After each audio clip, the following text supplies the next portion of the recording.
अ, नमस्कार. मिशन लसीकरण ह्या चर्चासत्राच्या या दुसऱ्या भागामध्ये आपल्याशी चर्चा करण्यासाठी महाराष्ट्र राज्याचे तडफदार आरोग्यमंत्री आदरणीय श्री राजेश टोपे आपल्यासमोर आहेत. आदरणीय टोपे साहेब, नमस्कार. नमस्कार. आपण मागच्या वेळेस CCC, बाकीच्या वैद्यकीय सेवा, जम्बो ह्या सर्व ज्या सुविधा केलेल्या होत्या त्यातल्या काही काही आपण काळाप्रमाणे बंद केलेल्या होत्या. आता पुन्हा त्या सर्व सुरू होण्याची आवश्यकता वाटते. एक नक्कीच आहे की सध्या ज्या काही संख्या वाढलेली आहे आणि त्यामुळे ज्या गोष्टींची आवश्यकता असेल, आपण एकही जम्बो फॅसिलिटीज काढून फेकलेली नाही, सगळ्या जशाच्या तशाच आहेत. आणि त्यामुळे या फॅसिलिटीज CCC असो, DCHC असो किंवा DCH तर आहेच आपली डेडिकेटेड कोविड हॉस्पिटल, पण मला म्हणायचं की या सगळ्या जिथल्या तिथे आहेत त्या पुन्हा ॲक्टिवली कार्यान्वित करणं, म्हणजे तिथली मनुष्यबळ, तिथं जागा जर म्हणजे तिथे जर आता मनुष्यबळ खूप संख्या कमी झाल्यामुळे आपण बऱ्याच लोकांना आपण रिलीव्ह केलं होतं, पुन्हा गरज पडत असेल तर ते घेणार, आपण इक्विपमेंट्स चालू करणार, ऑक्सिजनच्या प्रमाण परत वाढवणार आणि सगळ्या गोष्टी व्हेंटिलेटर्स वगैरे सुस्थितीत आहेत का नाही सगळं बघणार आणि पुन्हा प्रिपेअर्डनेसच्या दृष्टिकोनातून पूर्ण राज्याची आरोग्य यंत्रणा सजग होणार. ह्या सगळ्या गोष्टी मला वाटतं कराव्या लागतील. आता आपण संपूर्ण आपला देश आणि महाराष्ट्र हा आता करोनाला पूर्णपणे हद्दपार करण्यासाठी सज्ज झालेला आहे आणि आता लसीकरणाची मोहीम सुरू झालेली आहे. आणि जानेवारी महिन्यापासून भारताने एक लसीकरणासाठी एक चांगल्या प्रकारचा ठोस असा कार्यक्रम समोर आणलेला आहे. साहेब, मी भारत सरकारचं जे फ्रेमवर्क आहे ते फ्रेमवर्क मला खूप विस्तृतपणे मी 3-4 वेळा वाचलं आणि एक अतिशय सिस्टमॅटिक पद्धतीने टेक्नॉलॉजी बेस आणि संपूर्ण देशाला लागू होईल अशा प्रकारचं, कारण आपला जो देश आहे हा जगातला लसीकरण करणारा जगातला सगळ्यात मोठा देश आहे आणि एवढा मोठा लसीकरणाचा कार्यक्रम भारतामध्ये पूर्वी कधीच झालेला नव्हता. परंतु लसीकरणामध्ये आपण लहान मुलांचे लसीकरण वगैरे केले होते, परंतु अशा संपूर्ण जनरल पब्लिकचं लसीकरणाचा हा पहिला वेळ आहे. आणि आधी असं वाटत होतं की हे कधी होईल, काय होईल, ह्याची सिस्टीम कशी असेल, काय असेल. परंतु गेल्या 2 महिन्यामध्ये ज्या पद्धतीने ह्या लसीकरणाला संपूर्ण भारतामध्ये किंवा महाराष्ट्रामध्ये आपण सामोरं गेलेलो आहोत, तर ही जी काही सिस्टीम केंद्र शासनाने लसीकरणाचं फ्रेमवर्क जे रिलीज केलेलं आहे त्या फ्रेमवर्कच्या हिशोबाने ज्या पहिल्या कॅटेगरीज आहेत त्या पहिल्या कॅटेगरीज आपल्या लसीकरणाच्या कुठल्या कुठल्या आहेत, एक अतिशय थोडक्यामध्ये आपण जर त्या कॅटेगरीची माहिती सांगितली तर आम्हाला कोणाकोणाला लस आधी मिळते, कोणाला नंतर मिळते, त्या संदर्भातली माहिती मिळेल. एक आहे की खरोखर हे महाराष्ट्र हे आता आपल्या देशामध्ये 1 वर्षाच्या आत आपण नवीन लस निर्माण करण्यात यशस्वी होऊ शकलो, हे एक मोठी उपलब्धी आहे आपल्या वैज्ञानिकांची. त्यामुळे मी वैज्ञानिकांना मनापासून सॅल्यूट करेन की त्यांनी एक महत्त्वाच्या 2 लसी आपल्यासाठी या ठिकाणी उपलब्ध करून दिलेल्या आहेत. आणि या सगळ्या माध्यमातून आता 26 जानेवारीला 16 जानेवारीला पहिलं लसीकरणाची सुरुवात झाली, ज्यामध्ये ज्यांनी आपल्याला आपली सगळ्या समाजाची आणि सगळ्या जनतेची रक्षा करायची ते लोक म्हणजे हेल्थ वर्कर्स आणि फ्रंटलाईन वर्कर्स, या 2 समाज घटकांना घेऊन पहिल्यांदा लसीकरण करावं अशा सूचना केंद्र शासनाच्या आल्या आणि त्याचं आपण सुरुवात झपाट्याने केली. त्यानंतर 1 मार्चला 45 ते 60 वर्षामधले कोमॉर्बिड आणि 60 वर्षाच्या वरचे जे काही ज्येष्ठ नागरिक आहेत त्या लोकांचं सुद्धा लसीकरण यामध्ये व्हावं असं अपेक्षा केली आणि त्याची पण सुरुवात त्या ठिकाणी माननीय प्रधानमंत्र्यांनी दिल्लीमधून केली. तर यामध्ये प्रामुख्याने म्हणजे हे सगळे घटक आहेत ते साधारणपणे अंदाजे 1.77 करोड्स पॉप्युलेशन महाराष्ट्राची त्याच्यामध्ये कव्हर होईल असं ह्या 4 घटकांचं मी जसं सांगितलं की हेल्थ वर्कर्स, त्याच्यानंतर तुमचे फ्रंटलाईन आणि कोमॉर्बिड 45+ आणि 60+. म्हणजे ह्याच्यामध्ये जवळजवळ म्हणजे 12% आसपास लोकसंख्येच्या लोक ह्याच्यामध्ये कव्हर होतात आणि तेवढ्या लोकांना जर आपण लस दिली तर एक मोठा जो ज्यांना सर्वात आधीचा व्हर्नरेबल ग्रुप आहे, व्हल्नरेबल जो ग्रुप आहे की ज्याच्यामध्ये कदाचित ज्यांना जर दुर्दैवाने कोरोना बाधित ते जर झाले तर त्यांना त्याचा त्रास अधिक होऊ शकतो. म्हणून त्यांना लसीकरण देऊन त्यांना सेक्युअर्ड करायचं, त्यांना सुरक्षित करायचं, हा त्यातला महत्त्वाचा हेतू आहे. आणि म्हणून आपल्याला एकदम सगळ्यांना एका वेळेस न करता प्राधान्यक्रम ठरवलाय आणि हा प्राधान्यक्रम. पण ह्या प्राधान्यक्रमाला जनता सुद्धा सहकार्य करते. आधी असं वाटत होतं की लोक मध्ये हे करतील ते करतील, परंतु जी काही सिस्टीम आहे त्या पद्धतीने महाराष्ट्र आपला सुसंस्कृत राज्य आहे आणि नक्कीच मला वाटतं की सुशिक्षित आहे, सुसंस्कृत आहे, नियम पाळणारा आहे. त्यामुळे मला वाटतं की खूप चांगलं सर. नाही ते पण आहे. आणि महाराष्ट्र राज्य असेल किंवा महाराष्ट्र राज्याचे मुख्यमंत्री आणि आरोग्यमंत्री उपमुख्यमंत्री यांनी पूर्ण अशा पद्धतीने काही केलेलं आहे की अतिशय आपल्यावरती विश्वास, शासनावरती विश्वास असणारी लोक आणि संपूर्ण जनता आपल्या पाठीशी या सगळ्या प्रोग्राममध्ये आहे. म्हणून हा परिणाम आपल्याला दिसतो. साहेब, महाराष्ट्रामध्ये जी लस दिली जाते त्या कोणकोणत्या प्रकारच्या लसी महाराष्ट्रामध्ये सध्या जनतेसाठी उपलब्ध आहेत? महाराष्ट्रामध्ये आणि आपल्या देशामध्येच जर म्हणाल तर 2 पद्धतीच्या लसी आहेत. एक आहे कोविशिल्ड आणि ती साधारणपणे आपल्या इथे सिरम इन्स्टिट्यूटने आणि ऑक्सफर्डच्या संशोधनातून निर्माण झालेली ही लस आहे कोविशिल्ड. आणि दुसरी आहे ती कोवॅक्सिन, जी भारताच्या भारत बायोटेक ही इंडियन कंपनी आहे, भारताची स्वतःच्या शासकीय कंपनी आहे, त्यांनी तयार केलेली ही लस आहे. अजून महाराष्ट्रामध्ये ह्या दोन्ही प्रकारच्या लस दिल्या जातात. लस घेणाऱ्या माणसाला कुठला असा चॉईस आहे का की ही लस घ्यायची का ती लस घ्यायची? मला वाटतं की लोकांना चॉईस नाही आहे. इफिकसी दोन्हीची चांगली, एकाची कदाचित 71 असेल, एकाची 81 असेल, परंतु असा काही मोठा परिणाम नाही आहे. आणि त्यामुळे जी जशी उपलब्ध केंद्र शासन करून देईल तसं आपण सगळ्या राज्यांना त्याचा पुरवठा करू. कारण आम्ही याच्यासाठी फार प्रॉपर सिस्टम केलेली आहे.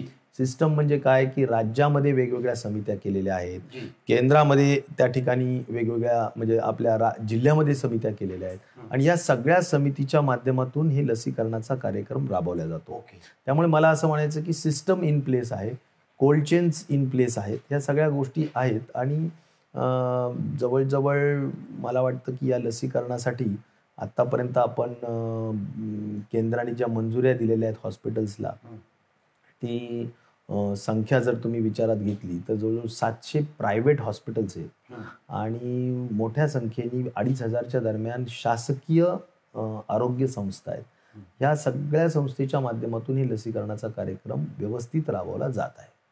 साहेब, मला असं म्हणायचं की जसं आता मुंबई, पुणे, नाशिक, औरंगाबाद, नागपूर ही सगळी जी शहरं आहेत महाराष्ट्रातली, ह्या महाराष्ट्रातल्या शहरामध्ये करोनाचा प्रादुर्भाव तसं पाहायला गेलं तर जास्त आहे. मग महाराष्ट्रामध्ये करोनाचा प्रादुर्भाव जास्त असल्यामुळे महाराष्ट्रामध्ये जास्त लसी मिळाव्यात याच्यासाठी आम्ही पण स्वतः आमच्याकडनं सुद्धा आम्ही नीती आयोगाबरोबर कॉन्टॅक्ट केलेला आहे. आमच्या पुण्यातल्या PPCRने आम्ही हेल्थ सेक्रेटरीबरोबर आम्ही कॉन्टॅक्ट केलेले आहेत. आमच्या अशा अपेक्षा आहेत की जर मुंबई, पुण्यासारख्या शहराला आपण जास्त वॅक्सिनेशन जर उपलब्ध करून दिल्या तर प्रायव्हेट एक मोहीम याच्या पाठीमागे लागून आम्ही ते लवकरात लवकर करू शकू. तर वॅक्सिनेशन उपलब्धतेच्या संदर्भामध्ये जर आपण काही सांगू शकलात तर आम्हाला ह्या सगळ्या शहरामध्ये त्याचा जास्त उपयोग होऊ शकेल. मी स्वतः स्वास्थ्य मंत्री डॉक्टर हर्षवर्धनजी जे भारत सरकारचे मंत्री आहेत त्यांना भेटलो. त्यानंतर भारत सरकारच्या स्वास्थ्य सचिव जे आहेत डॉक्टर म्हणजे राजेश भूषण त्यांनाही भेटलो आणि त्यांना महाराष्ट्राच्या सरकारच्या वतीनं, शासनाच्या वतीनं विनंती केली की कुठल्याही परिस्थितीत आम्हाला दर आठवड्याला 20 लाख लसी मिनिमम मिळायला पाहिजेत आणि साधारण आम्हाला एकंदर जे लस डोसेस लागणार आहेत ते 2.25 कोटी पर्यंतचे डोसेस लागणार आहेत.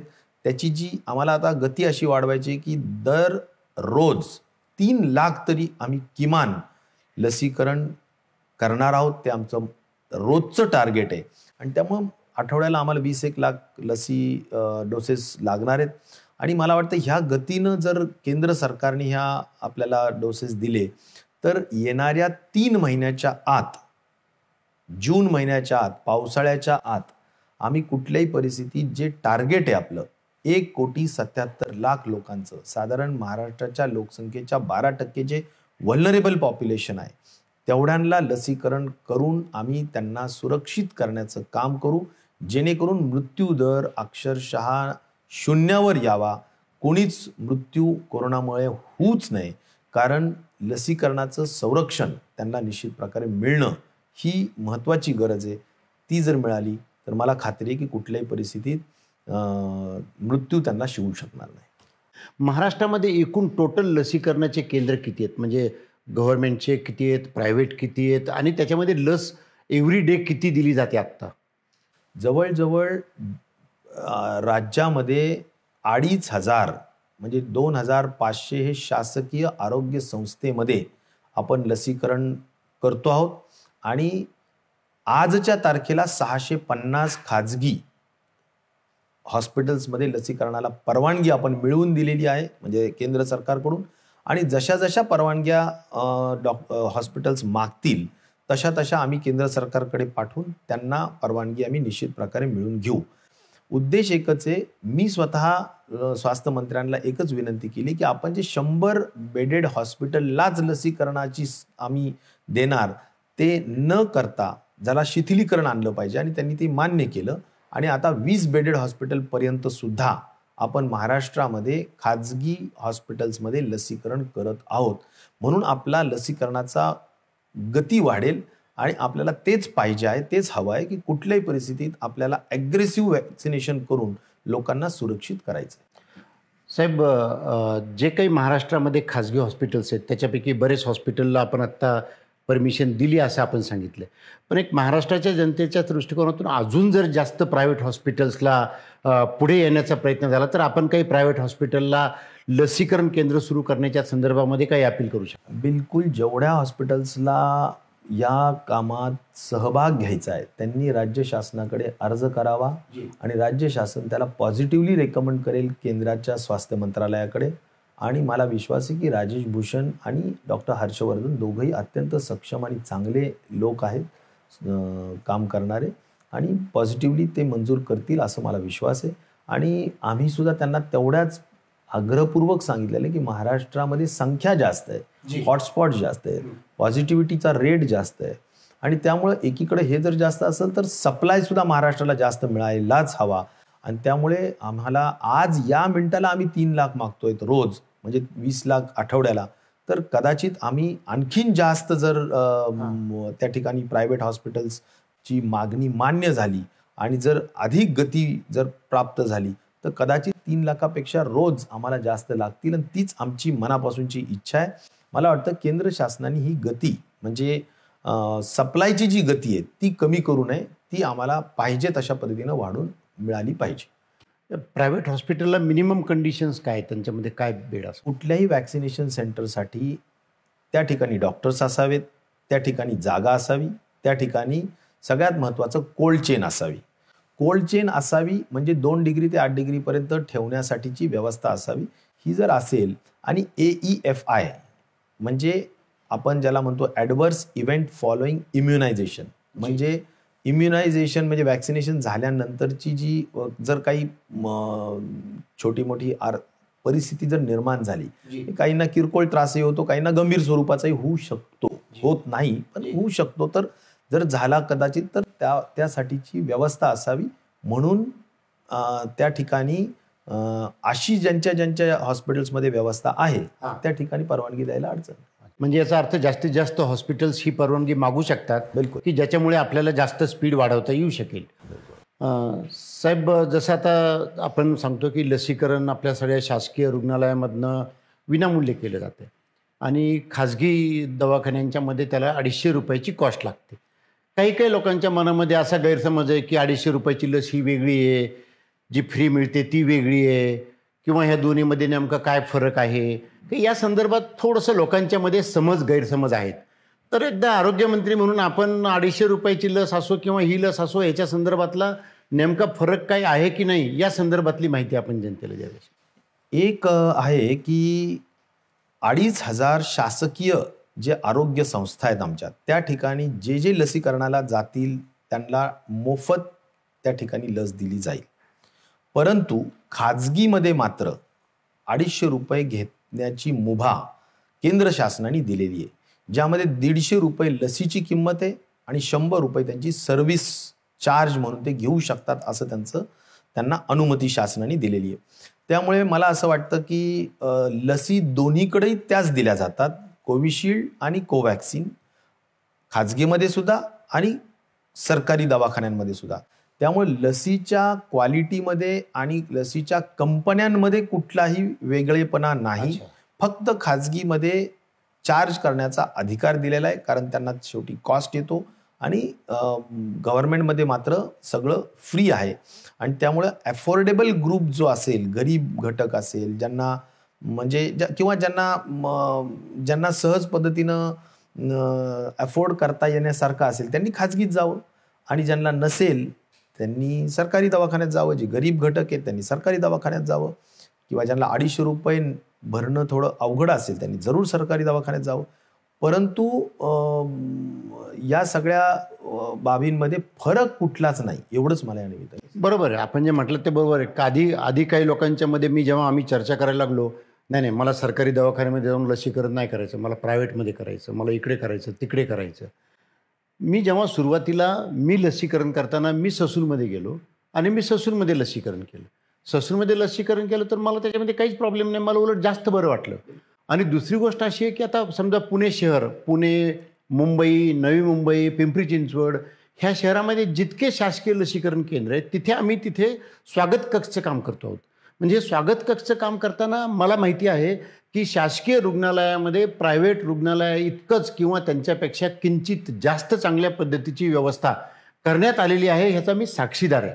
उलट पुण्यामध्ये 4 दिवसापूर्वी एका मोठ्या इंग्रजी वर्तमानपत्राने शासकीय दवाखान्यामध्ये अतिशय चांगल्या पद्धतीने व्यवस्था केली जाते as compare to private hospital. Cold change असतात, सगळं असतं, त्यामुळे तिथे खूप चांगलं आहे.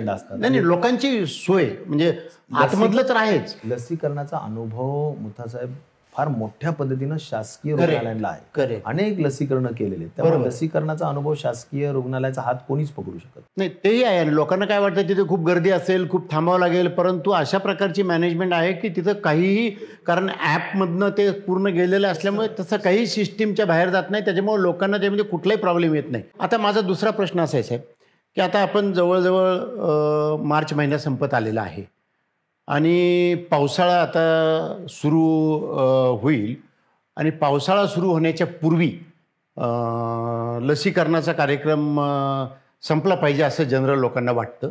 आणि दुसरा मुद्दा असा की 15 जूनला शाळा सुरू होतात. एकदा शाळेचं ऑलरेडी 1.5 वर्ष मुलांचं गेलेलं आहे, त्यामुळं संपूर्ण महाराष्ट्रातला हा टार्गेट ग्रुपच्या ज्या राहिलेल्या सगळ्या लसी आहेत, ह्या लसी पावसाळ्याच्या आधी महाराष्ट्रातल्या पूर्णपणे ह्या टार्गेटेड ग्रुपच्या संपू शकतील असं आपल्याला वाटतं? 100% संपवल्याच जातील. पावसाळ्याच्या अगोदर त्या संपवल्या जातील, आणि त्यासाठीच आम्ही खूप मोठ्या पद्धतीनं गती वाढवतोय. खाजगी हॉस्पिटल्सला सुद्धा यात इन्व्हॉल्व करतोय, आणि अगदी आमच्या तर प्राथमिक आरोग्य केंद्रापर्यंत तर आम्ही लसीकरणाचे सेंटर्स केलेलेच आहेत सरकारच्या सगळ्या शासकीय प्राथमिक आरोग्य केंद्रात. परंतु आता आणखीन खाली जाऊन 4 गावांचं असलेलं जे सबसेंटर असतं, ज्याला उपकेंद्र म्हणतो आपण, तिथे सुद्धा ज्या ठिकाणी जर कोल्ड चेन उपलब्ध होऊ शकेल किंवा करता येईल, किंवा आपण कॅरी करून सुद्धा PSC मधून आपण जर एक किट कॅरी करून, जर का लसीकरणाचं किट कॅरी करून उपकेंद्रात जाता येऊ शकत असेल, आणि उपकेंद्रामध्ये पुन्हा वेगळ्या पद्धतीनं 100-150 जेवढे काही लोक आहेत त्यांना लसीकरण करता येऊ शकत असेल, तर त्या दृष्टीनं सुद्धा आमचं पूर्ण नियोजन झालेलं आहे. आणि त्यामुळे ग्रामीण भागात सुद्धा अगदी उपकेंद्रापर्यंत लसीकरण करण्याची आमची मानस आहे. तुमच्या प्रश्नाचं उत्तर एवढंच आहे की पावसाळ्याच्या अगोदर 1,77,00,000 म्हणजे 12% ऑफ पॉप्युलेशन व्हलनरेबल जो काही ग्रुप आहे त्याला पूर्ण सुरक्षित करण्यासाठी महाराष्ट्राचं महाविकास आघाडी सरकार कटिबद्ध आहे. व्हेरी गुड, थँक्यू साहेब. आपण आत्ता इतक्या चांगल्या पद्धतीने लसीकरणाचं केंद्र सरकारचं धोरण, त्यांचं फ्रेमवर्क, त्याच्यानंतर लसीकरणाची सुरुवात, आणि त्याच्यानंतर आधी हेल्थकेअर वर्कर, फ्रंटलाईन वर्कर, नंतर 60 वर्षाच्या पुढील वयस्कर लोक आणि 45च्या पुढचे कोमॉर्बिड लोक, ह्या सर्वांचं आपण महाराष्ट्राच्या 12% लोकसंख्येचं लसीकरण करण्याच्या संदर्भातली जी मोहीम महाराष्ट्र शासनाने सुरू केलेली आहे आणि त्यातला जो एक मोठा पार्ट संपलेला आहे आणि राहिलेला पार्ट आपल्याला पावसाळ्याच्या पूर्वी संपवण्याच्या संदर्भामध्ये आपण माहिती दिलेली आहे. आपण महाराष्ट्रामध्ये खाजगी आणि शासकीय लसीकरण केंद्र आणि नवीन खाजगी रुग्णालयांना जर लसीकरणाची परवानगी पाहिजे असेल तर ती मिळविण्याच्यासाठीच्या संदर्भातल्या सर्व माहिती ह्या आपण सर्व दिल्या आणि पावसाळ्याच्या आधी हे सर्व लसीकरण महाराष्ट्रातलं पूर्ण करण्याच्या संदर्भातली जी माहिती आपण जनतेला दिली, खरोखरच साहेब ही अतिशय महत्त्वाची गोष्ट आहे. आणि महाराष्ट्र जर पावसाळ्याच्या आधी ही व्हर्नरेबल ग्रुप जर डील केला तर संपूर्ण जनजीवन सुरळीत सुरू होईल आणि महाराष्ट्राचा त्याच्यामुळे मोठ्या प्रमाणावरती फायदा होईल. साहेब, आपण या सत्रामध्ये आमच्या सर्व महाराष्ट्राच्या जनतेला अतिशय चांगल्या पद्धतीने माहिती दिली त्याबद्दल मी आपला आभारी आहे. नमस्कार.